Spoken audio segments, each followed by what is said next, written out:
jogadores que mais vestiram a camisa do Internacional, campeão brasileiro, tetracampeão gaúcho. Depois de um retorno vindo da Suíça, jogar no Grêmio. A torcida do Inter lidou mal com isso, porque eu vi o Bebeto dando uma entrevista, a esposa dele relatando que foi muito difícil quando eles saíram do Flamengo. A diferença é que foi direto, né? Do Flamengo pro Vasco, eles foram ameaçados e tal. Como é que foi? Isso é uma notícia que você estava vindo ao Brasil para jogar no Grêmio. Você teve ameaça, que a gente sabe que a rivalidade do Grenal talvez seja até a maior do Brasil. Como é que foi para você? É verdade, Dieguinho. Não é fácil quando você faz uma mudança, né?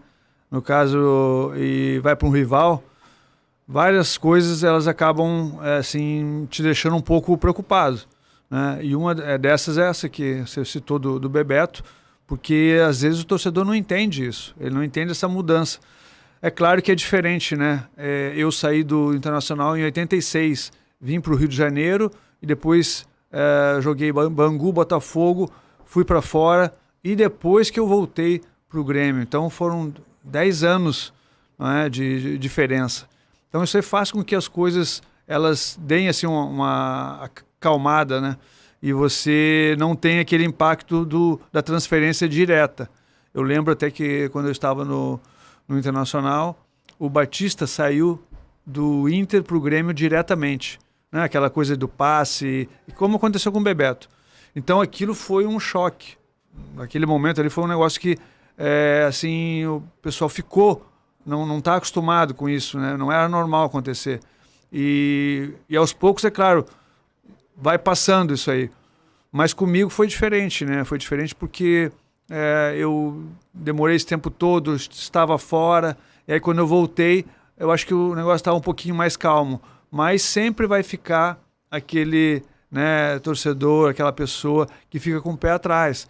Ah, mas o fulano jogou lá no Inter, aquela coisa. Será que ele vai jogar no Grêmio, né? Então foi assim, eu acho que mais um desafio, né? Que eu posso falar assim, que eu tive. Mas assim, na minha carreira, se eu for pensar, desde que eu comecei na base, né, sempre aconteceram esses desafios, essas mudanças, né? Eu comecei com 11 anos no Inter, no Grêmio, com 11 anos. Com 15 anos eu fui para o Inter, né? E com 17 eu subi profissional. Então eu acabei acostumando com essas mudanças, né? Eu estava no Grêmio, eu fui para o Inter. Aí eu tinha que jogar do Inter contra o Grêmio, e antes no Grêmio contra o Inter. Então sempre tive esses desafios que eu tinha que superar. Então acho que eu acabei me preparando para isso. Então quando eu cheguei no Brasil, né, de volta para o Grêmio, eu sabia que ia ter alguns problemas, mas que dentro de campo é que eu tinha que resolver. Eu acho que o profissional só tem isso, não tem outra situação, né? Você tem que enfrentar qualquer coisa que aconteça, mas o principal é ser profissional. Eu acho que o que mais o torcedor ele cobra é que o jogador seja profissional, né? Se você fizer teu trabalho, não deixar furo, né? For um cara que procura cumprir com as coisas, e principalmente jogue bem também, eu acho que é importante, isso aí acaba ficando um pouco de lado. Você consegue, é claro que para mim foi super importante a gente ter conquistado um título brasileiro em 96, né? Foi o meu primeiro campeonato que eu disputei pelo Grêmio brasileiro, e a gente acabou vencendo esse campeonato contra a Portuguesa, né? Uma disputa muito, muito difícil. Então ali com essa chegada e com esse título, eu acho que as coisas deram uma acalmada. Se alguém tinha alguma dúvida, já começou a mudar de pensamento, mudar de ideia, e me abriu, no caso, aí, as portas para continuar no Grêmio, né, jogando, e foi uma passagem muito legal. Mas da parte do Inter, quando sai o anúncio, você chegou a receber alguma ameaça? Você lembra de algum episódio assim meio mais cabuloso, meio pesado que você passou, ou não? Foi tranquilo? Não. A torcida do Inter sempre me respeitou bastante, e nunca tive nenhuma assim situação, né, que seria desagradável, né, de alguma reclamação ou alguma cobrança, porque o que eu tinha que fazer pelo Inter já tinha feito, né? Eu joguei pelo Inter 7 anos, né? Eu joguei eu fui campeão brasileiro, invicto, em 79, e depois 4 títulos estaduais de fila, né? Fui tetracampeão gaúcho e outros títulos, né, que a gente conquista, né, que são aquelas competições, torneios, né? A medalha de prata também das Olimpíadas era praticamente com a equipe do Inter. Então foram vários títulos que a gente conquistou, e eu acho que a torcida tem assim um respeito por mim, né? Eu acho que isso é importante. Nunca falei mal do Inter, nem teria por que falar, assim como do Grêmio também. Eu acho que é muito de como você se comporta. Se você respeitar, você vai ser respeitado também. Então, é claro que tem pessoas que são um pouco mais, né, assim, agressivas e pensam diferente.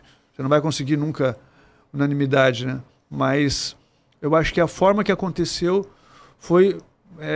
não teria como fazer. Se fosse um roteiro de filme, né? Depois de 10 anos que eu saí do Inter, eu voltar e jogar pelo Grêmio. O que eu pensei quando eu voltei para o Grêmio? Eu queria ver como seria a minha assim, passagem pelo Grêmio no profissional. Porque na base eu tinha feito, né? Dos 11 aos 15. Então faltava isso para completar a minha história no Grêmio. E foi o que aconteceu. Aí eu voltei, a gente foi bem, fomos campeões brasileiros, depois campeão da Copa do Brasil, e aí depois eu acabei me transferindo aqui para o Rio. Que aí o negócio desandou de vez e o Mauro virou carioca. Só para encerrar essa questão do Sul, Mauro, toda pessoa que joga futebol, trabalha com esporte, tem um time do coração. De infância, o Mauro era Grêmio ou o Mauro era Inter? Eu era Inter. Era Inter? Eu era Inter, a minha família toda, né? Praticamente era Inter. Isso aí é normal, né? Acho que todo mundo mais ou menos segue a família. E então, naquele momento ali, que eu era garoto ainda, jovem, eu era colorado, né? Mas aí depois, com o tempo, a gente vai mudando de time, né? Não é mudando, mas tu vira profissional, né? Tu torce pro time que tu tá jogando. Mas eu sempre vou ter, assim, um carinho pelo Inter, pelo Grêmio, pelo Botafogo, pelo Bangu, né? E o Vasco, né? Não precisa nem falar, né? Quando você começou... cara, foi muito legal o teu depoimento, Mauro, porque assim... era legal saber agora que você é torcedor do Inter, começa na base do rival, que na idade que você jogava, era natural você ainda ter um sentimento muito forte pelo teu clube do coração, que ao chegar ao profissional, isso vai diminuindo e você vai virando um profissional. Por isso que eu falei que foram desafios que eu tive que superar. E foi difícil pra você esse comecinho ali na base, pô, eu sou Inter, mas caraca, tô jogando aqui no Grêmio. Como é que foi? Era meio estranho? Se sentia meio deslocado? Como é que era?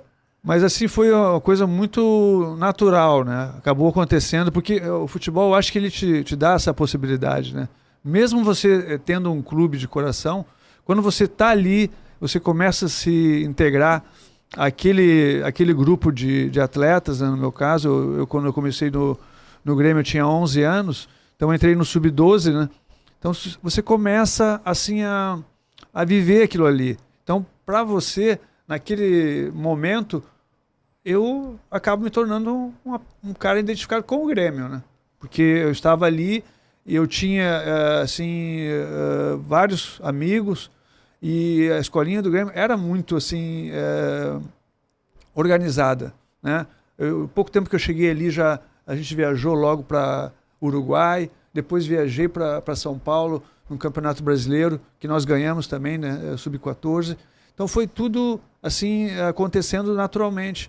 Então, quando você entra ali para jogar, você acaba meio que esquecendo esse lado torcedor, né? Então, acho que é isso que é a diferença, né? Eu consegui, graças a Deus, sempre entender isso aí, né? Que eu tinha que ser aquele time que eu estivesse defendendo, né? Então, acho que meus pais também procuraram sempre me passar isso, né? E é a realidade, né? Que você tem que defender quem está te dando a chance, né? E naquele momento quem me deu a chance foi o Grêmio.